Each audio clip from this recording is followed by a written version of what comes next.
When I was in graduate school and I was studying the benefits of humor and laughter, I found that there's several different benefits. There's the psychological benefit, there's the social benefit, and then there's the physiological benefit.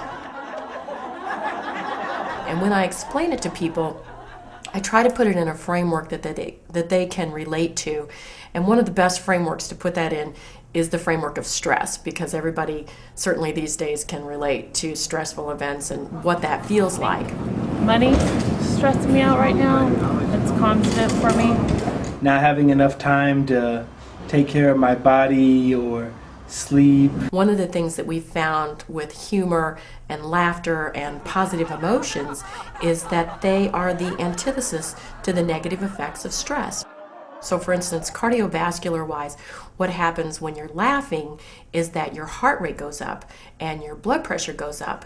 But in some of the studies that have been done, what they have found is that there's a direct correlation. The longer you laugh, the longer your heart rate comes down, actually below baseline. Obviously to a point, you're not going to go down so far that you're going to croak if you laugh for a long time. But what this turns out to be is an aerobic effect. It lowers blood pressure, it helps the immune system, it's good for the heart, it's internal jogging when we're laughing, it's good for the respiratory because we're breathing from the abdomen. William Fry, who's one of the leading researchers in the field of psychoneuroimmunology, found that 2 minutes of belly laughter was the equivalent to 10 minutes aerobically on a rowing machine.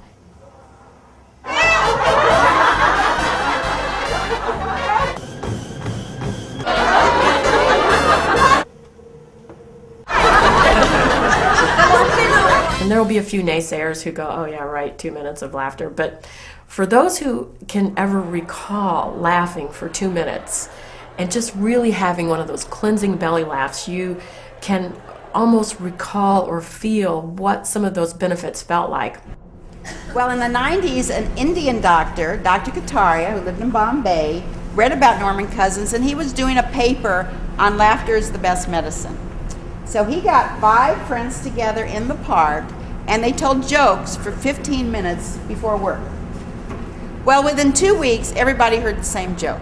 So he said, well, we got to do something else. But because he studies yoga, he said, well, we can laugh for no reason. Your body doesn't know the difference if you're laughing about a joke or just going, ho, ho, ha, ha.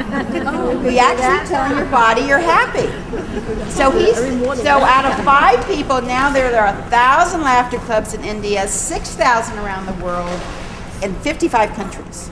When I do the laughter club, we do these fun little, I call them silly, but they're just playful exercises. So this is what we do. We go up to somebody and we shake their hand, a wimpy handshake.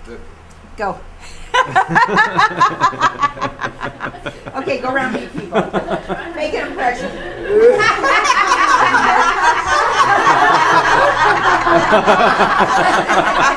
You know, once you've laughed with somebody, you know them in a much more intimate sense. If we actually laugh together over something, then we've shared a really intense and joyful moment. Say it's about cancer. Say it's about a world situation, whatever. If you can laugh with your enemy or your opponent or about the cancer, you're kind of on the same level, and you've gotten power over it. If you have the ability to participate in a group, there's groups to be found out there, and it certainly is beneficial, and there's social implications for doing it with other people.